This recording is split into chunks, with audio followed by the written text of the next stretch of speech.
কি করতে শোনা প্রতিদিন কি করতে তুমি পা ধোয় ঘরে তুলতে কোন জায়গাতে আসতো এখনো দুটো আছে শীতকালের সময় যখন মানে ই হইতো না বলো বলো বলো আমার বলো আমি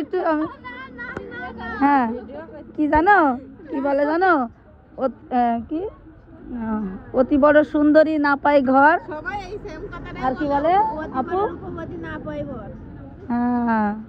আমি আপু জানেন না আমার হাজবেন্ড যে পর্যন্ত না আসবে না অতি বড় রূপবতী না পাই বর অতি গুণবতী না পাই পরলে ঘর আমার বর জিজ্ঞেস করবে আমি শাড়ি পরেছি কেন আমি কোনোদিন দিনে শাড়ি পরতাম না কিন্তু আপু আমি রাতে শাড়ি পরতাম 20 দিন 25 দিন শাড়ি আমি পরবই পরে শাড়ি পরেও কোনো কাজ হয়নি শেষ পর্যন্ত ওয়েস্টার্ন শুরু করেছে ওয়েস্টার্নেও কোনো কাজ হয়নি তারপরে কি বলা না আমি মানে মানুষরা কত কিছু ইউজ করে আমি জানি না আমি জানি না রেক্সোনা ইউজ করেছি মানে রেক্সোনা ইউজ করতাম পাউডার ইউজ করতাম তারপরে বরের খুশি করার জন্য তাও বর খুশি হয়নি জীবনে আমি জানি না কেন আমার বলছি নেশাগ্রস্ত স্বামী তাও একদিন ফিরে আসে যেসব পুরুষরা নেশা করে তাদের নিয়েও শান্তি আছে কিন্তু যেসব পুরুষরা পরক্রিয়া করে তাদের নিয়ে জীবনেও শান্তি নেই সে বউ যত প্রকারই সুন্দরী হোক যত প্রকারই ইউজ করে পরক্রিয়া করে না পরকিয়া না মানে সেরাম বানায় বলবো মানে কিরাম জানেন আপু বলে না আমি আমার লাইফে যা চেষ্টা করতাম আমার মারা বিরক্ত হয়ে যেত আমার আম্মুরা বিরক্ত হয়ে যেত আমার এইসব মানে দেখে কিন্তু আমি বলবো করার চেষ্টা করেছি কিন্তু কোনো কাজ হয়নি আমি বুঝি না যে কাজ কেন হয়নি আপু এবং বিশ্রী গালাগালিও শুনেছি এইসবের জন্য কার কাছ থেকে আমার হাজবেন্ডের কাছ থেকে বলছে কি আমি মোবাইল দেখছি পারলে তুমিও মোবাইল দেখো আর মানে যেগুলো ভাষা দিয়েছে জঘন্যতম ওগুলো তো আমি কাউকে বলতে পারবো না জীবনে বলেছিলাম একদিন মার সাথে যেমন আমি এরকম শাড়ি একদিন একটা হলুদ একটা শাড়ি পরে রয়েছে আমি আপু সেজে গুজে রয়েছে আমি কিছু কেউ বাড়ি আসলে ওরা আমি সারপ্রাইজ দেবো দরজা ওইদিন আমি কোনোদিন দরজা লাগাই না ওইদিন আমি দরজাটা লাগাই রাখিছি যে ও আসলে আমি দরজাটা খুলবো ওর কাছে বাড়ির এক্সট্রা চাবি আছে ও গেট খোলে ও আমি ঘরের দরজা লাগাই রাখছি ওইতে আমার আসলে ডাকতে তারপর ওই তোমার ডেকেছে ও তো আমি দরজাটা খুলেছিও কিন্তু ও ঠিক আমাকে না দেখার ভান করে গিয়ে বাথরুমেতে এসে সুন্দর মতো ভাত টাত খেয়ে মোবাইলে খেলা দেখা শুরু করছে ও আমার দেখছেই না মোটে আমি রাত 3টে বেজে গেছে কিন্তু ও আমার দেখিনি তখন আমি ওরকম ভাবে খেলা দেখছি আর আমি পেটের উপরে এরকম ভাবে হাতটা রাখিছি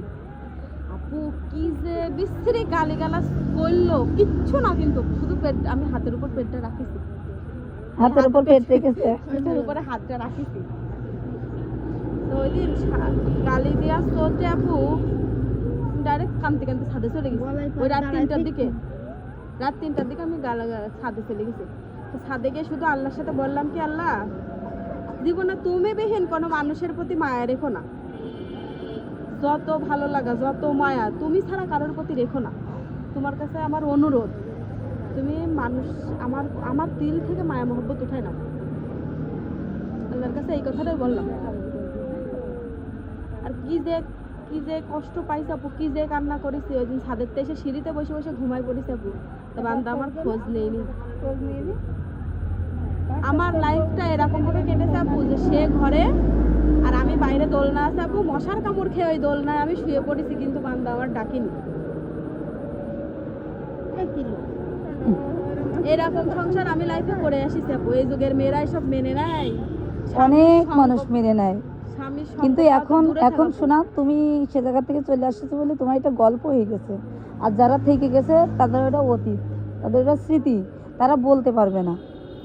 এখন আমাদের জীবনে যদি ওরকম কোনো কাহিনী ঘটে তা আমরা এরকম বলতে পারবো না কেন কারণ আমি সেই স্বামীর সাথে যে বাস করছি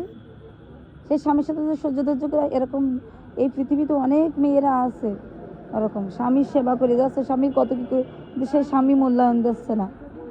ওই স্বামী সংসারের জন্য নিজের রূপ যৌবন সব নষ্ট করছে আর একটা জিনিস কি বুঝতাম না আপু সবসময় একটা জিনিসই বুঝতাম যে স্বামী মারুক ধরুক কাটুক যাই করুক দিন শেষে যদি ভালোবাসাটা অ্যাকুরেট থাকে তো এইসব কিছু মনে হয় না আপু আমি একটা জিনিস সবসময় আমি কিন্তু 7টা বছর কিন্তু এভাবে সংসার করেছি এই জিনিসটা বুঝে সংসার করেছি আপু মারুক কাটুক ধরুক মনে হয় যে না হচ্ছে অন্তত দিনের শেষে এসে একটু ডাকবে এ করবে, ডাকবে, একটু ভালোবাসবে। ওটা তো করবে না। ওটা করলে তো ওদের ওয়েট কমে যাবে। এটা করে, আমরা ইসমাইল ওদের ওয়েটটাই আগে। তারপর আমাদের ওয়েট আছে, পুরুষ আমাদের থাকতে কোনো দিন মূল্য দেয় না।